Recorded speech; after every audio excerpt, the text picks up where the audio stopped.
Halo semuanya, Assalamualaikum warahmatullahi wabarakatuh. Salam sejahtera bagi kita semuanya. Bapak Ibu sekalian, aturan terkait bantuan sosial terbaru yaitu adalah aturan yang sudah disahkan pada bulan Mei kemarin, yaitu adalah keputusan Menteri Sosial nomor 73 HUK tahun 2024. Pada aturan ini sudah disempurnakan, yaitu terkait bagaimana cara pengusulan dan juga verifikasi dan validasi penerima bantuan sosial saat ini. Sehingga bisa dikatakan dengan adanya aturan ini sudah sangat membantu terkait pemutakhiran data penerima manfaat.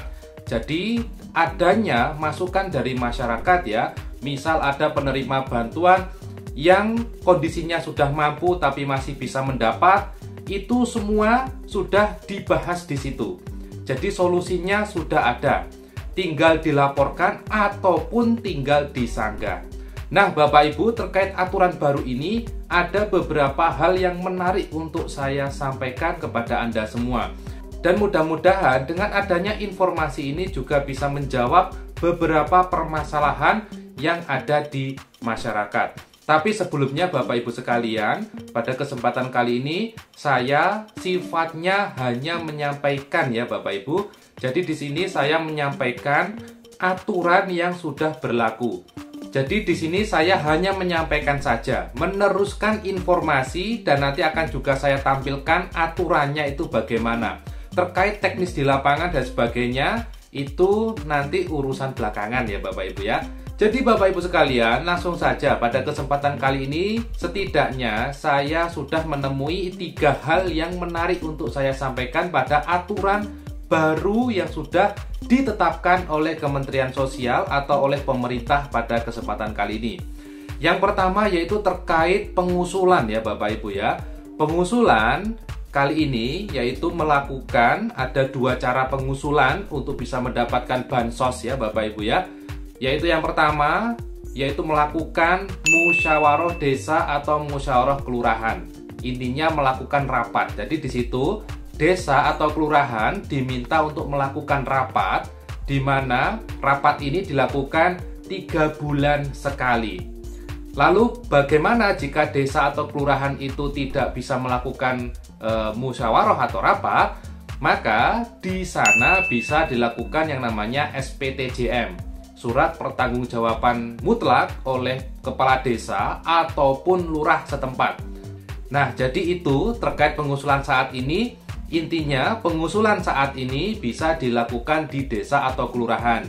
Sesuai undang-undangnya juga jelas, yaitu di mana pengusulan penerima bantuan sosial atau dalam pengusulan ke dalam data kemiskinan itu juga harus dilakukan di desa atau kelurahan sesuai dengan undang-undang. Bagaimana jika pengusulannya tidak melalui desa, masyarakat itu ternyata bisa melakukan pengusulan secara mandiri melalui aplikasi Cek Bansos.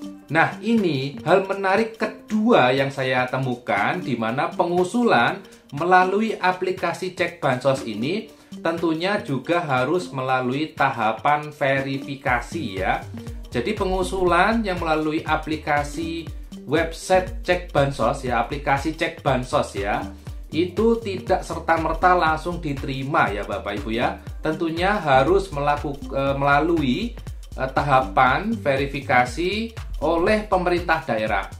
Nah, di sini pada aturannya, di mana jika di sana pemerintah daerah tidak melakukan verifikasi pada usulan yang Anda lakukan, nah di sana akan otomatis tersetujui untuk selanjutnya diproses lebih lanjut.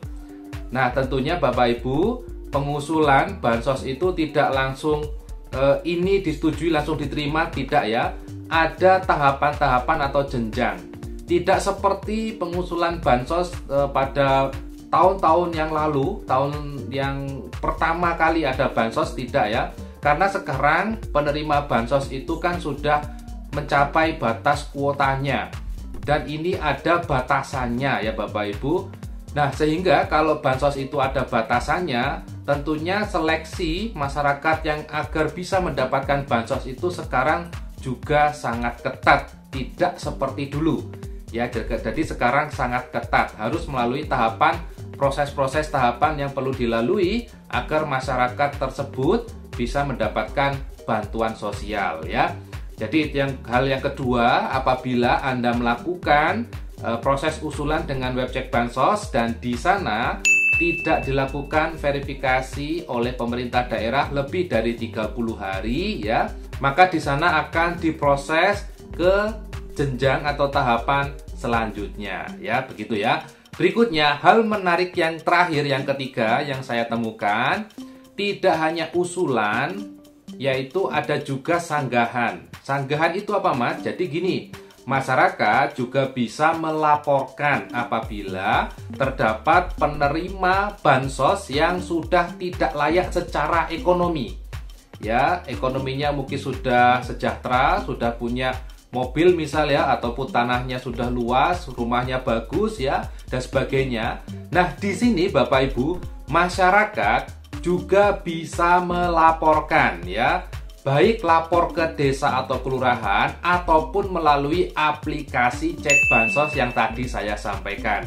Jadi aplikasi cek bansos ini tidak hanya untuk usul, tapi bisa untuk menyanggah atau melaporkan penerima bansos yang sekiranya sudah tidak layak menerima bansos.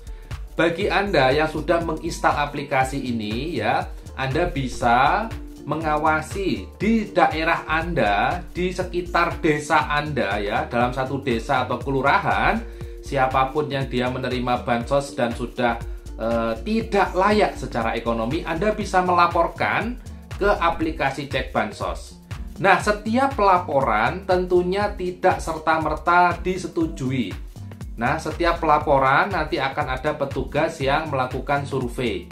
Tapi apabila laporan Anda tidak diverifikasi oleh pemerintah daerah ya, maka dalam waktu 30 hari laporan sanggahan Anda itu akan otomatis disetujui dan yang bersangkutan akan menjadi tidak layak. Nah, tentunya Bapak Ibu, saat Anda melaporkan ini tidak serta-merta atas dasar ketidaksukaan satu sama lain. Karena nanti apabila laporan Anda di kemudian hari didapati ternyata Anda melaporkan hal yang tidak sesuai di lapangan, maka Anda akan dikenai sanksi secara hukum. Karena setiap pelaporan itu akan ada riwayatnya, siapa yang melaporkan, tanggal berapa, dan sebagainya.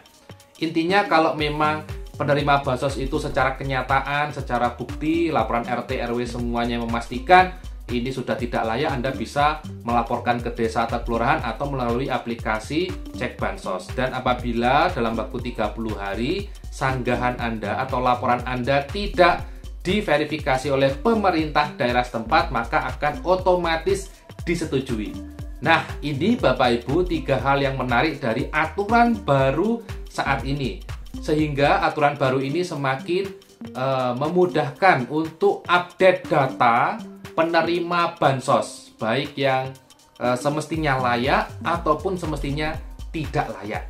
Nah, saya kira itu informasi yang bisa saya sampaikan pada kesempatan kali ini. Semoga infonya bermanfaat ya Bapak Ibu. Ketemu lagi nanti dengan saya di info bansos berikutnya. Terima kasih sudah menyimak dan wassalamualaikum warahmatullahi wabarakatuh.